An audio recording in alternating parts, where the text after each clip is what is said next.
Slava Isusu Christu. Good afternoon, ladies and gentlemen. Today, as we confront the brutal reality of Russia's ongoing war against Ukraine, we must speak plainly about one of its most painful and devastating crimes, the systematic abduction and forced transfer of Ukrainian children. This is not an isolated tragedy. It is not an accident of war.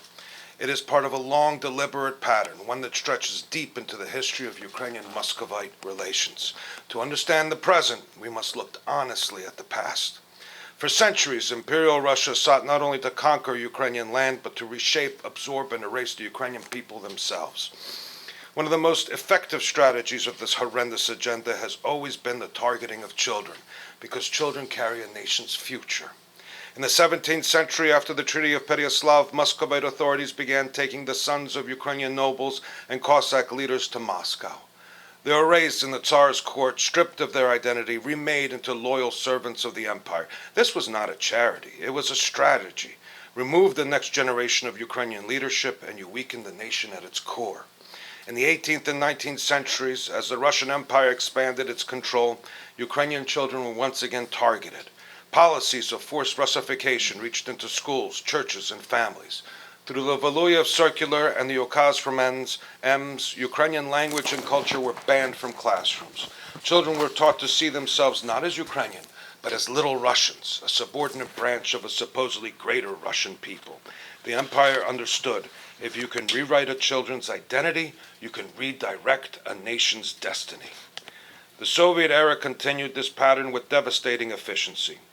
After the Holodomor, the man-made famine that killed millions, countless orphaned Ukrainian children were absorbed into state institutions where their language, faith, and heritage were erased. During Stalin's deportations, entire families were torn apart. Children were scattered across Siberia and Central Asia, often never reunited with their parents. Again, the message was clear. Ukrainian identity was something to be broken, diluted, or replaced. Through the state-sponsored and decree-imposed entities of the so-called Young Pioneers and Komsomol, Ukrainian children were mercilessly indoctrinated into a belief system that mandated they exchange their family culture and traditions with mindless obedience to Moscow. And now in the 21st century, we see the same imperial logic revived with chilling precision. Since the full-scale invasion of 2022, Russia has forcibly transferred tens of thousands of Ukrainian children from Ukraine into Russia. International investigators, humanitarian organizations, and the International Criminal Court have documented these actions. Reports describe children taken from orphanages, from hospitals, even from families who were told their children were being sent for safety, only to discover that they were parceled out to Russian families, given new names, and told they were Russian.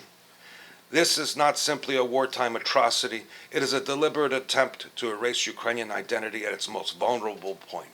Make no mistake, this is genocide at a primal level. It echoes the centuries-old pattern. Take the children, reshape them, and destroy the nation from within. But here is what history also teaches us. Ukrainian identity has survived every attempt to destroy it. It survived the bans on language, it survived the imperial kidnappings, it survived the Holodomor, and it survived the deportations, and it will survive this. Because Ukrainian identity is not something that can be stolen. It is carried in memory, in culture, in faith, and in stories families pass down even when separated by borders or by force. It is carried in the determination of a people who have rebuilt themselves time and time again. Today, as we speak about the abduction of Ukrainian children, we are not only condemning a crime, we are defending a future of a nation. We are saying that these children are not forgotten. Their names, their families, their heritage, these things matter. They belong to Ukraine, and Ukraine will fight for them. History shows us the pattern, but history also shows us the resilience of the Ukrainian people, and that resilience will outlast every Muscovite attempt to break it. Whatever the cost, whatever the duration, history shows that no force in existence can forever suppress the basic fundamental need of freedom, basic fundamental need to be free. I will now ask Dr. Perry, President of Manor College, to address the audience.